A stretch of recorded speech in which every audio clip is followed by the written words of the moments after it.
আমি আমার বডিটা এখানে আছে কিন্তু আমার মনটা হিমালয়ে পড়ে আছে। 84তম দিনে গিয়ে এভারেস্টের শিখরে বাংলাদেশের পতাকা তুলে দিই।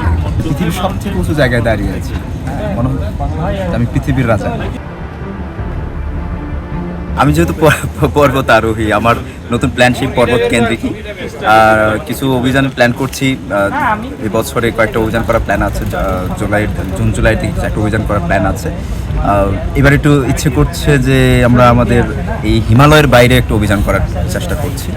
এভারেস্টের যে বইটা, এটা এই বইমেলায় প্রকাশ পাবে না, কারণ হলো আমি এখনও লেখাটা শেষ করতে পারিনি, তাড়াহুড়া করছি না এটা নিয়ে। কারণ হলো আমি চাচ্ছি যে এই বইটাকে সময় নিয়ে লিখতে। তো যেহেতু আমি লিখছি, প্রায় 50% লেখা হয়ে গেছে, তো আশা করি যে বই মেলার পরেই কোনো একটা সময় বইটা বেরোবে। হিমালয় তো অবশ্যই সবসময় আমার জন্য, এটা কি বলবো, যে শুধু আমার জন্য না, আমরা যারা অ্যাডভেঞ্চার প্রিয় মানুষ আছি, যারা আমরা পর্বতারোহী আছি, আমরা সবাই হিমালয়টাকে আমরা খুব আমাদের মনে হয় যেটা আমাদের ঘর বাড়ির মতো মনে হয়। ওখানে গেলে আমরা মনে হয় একটু শান্তি পাই, তৃপ্তি পাই। তো অনেক সময় মজা করেই বলি যে আমি আমার বডিটা এখানে আছে কিন্তু আমার মনটা হিমালয়ে পড়ে আছে। তো যাই হোক, হিমালয় আমি যখন এভারেস্ট অভিযান করি তখন তো পুরোটা জার্নিটাই ছিল একটা ঘটনাবহুল। একদম কক্সবাজার থেকে হাঁটা শুরু করে যখন আমি এভারেস্ট বেস ক্যাম্পে গিয়ে পৌঁছাই 64তম দিনে গিয়ে 1372 কিলোমিটার পথ অতিক্রম করে, এই যে দীর্ঘ পথ যাওয়ার পথে, এই পথের পুরোটা পথেই বিভিন্ন ধরনের অভিজ্ঞতা হয়েছে।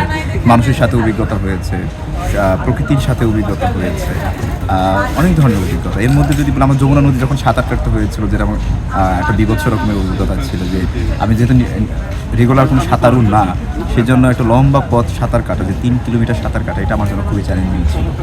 এরপরে যখন গ্র্যাজুয়ালি উঠে গেলাম, বেস ক্যাম্পে চলে গেলাম, সেখানে অনেকটা রুট প্ল্যানিং নিয়ে অনেকটা সময় করতে হয়েছে, যেহেতু নির্দিষ্ট কোনো রাস্তা নেই, কোন দিক দিয়ে যাবো সেই জায়গাগুলো খুঁজে বের করা।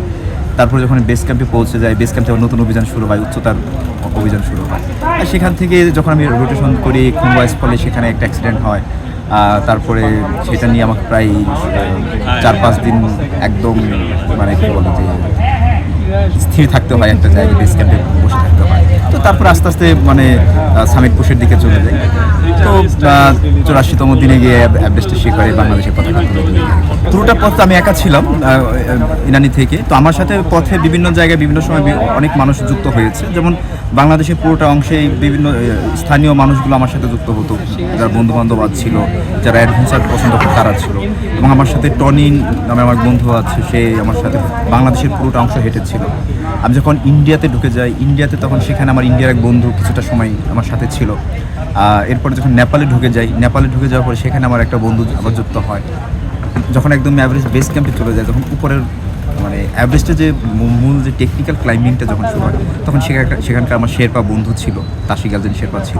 তো এইভাবেই। আর খাবারটা তো যখন পুরো রাস্তাটা সমতলে হেঁটেছি, তখন তো বিভিন্ন জায়গায় খেয়েছি, খাবারের হোটেল পেয়েছি, দোকান পেয়েছি, বাড়ি পেয়েছি, খাবার খেয়েছি।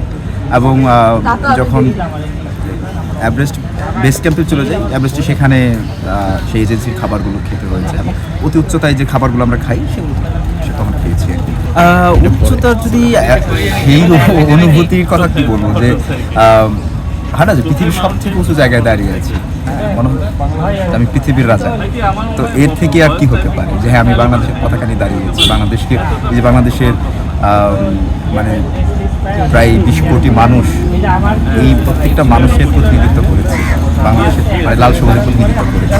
তো এর থেকে তার মানে কী বলে, গুরুত্বপূর্ণ আর আনন্দের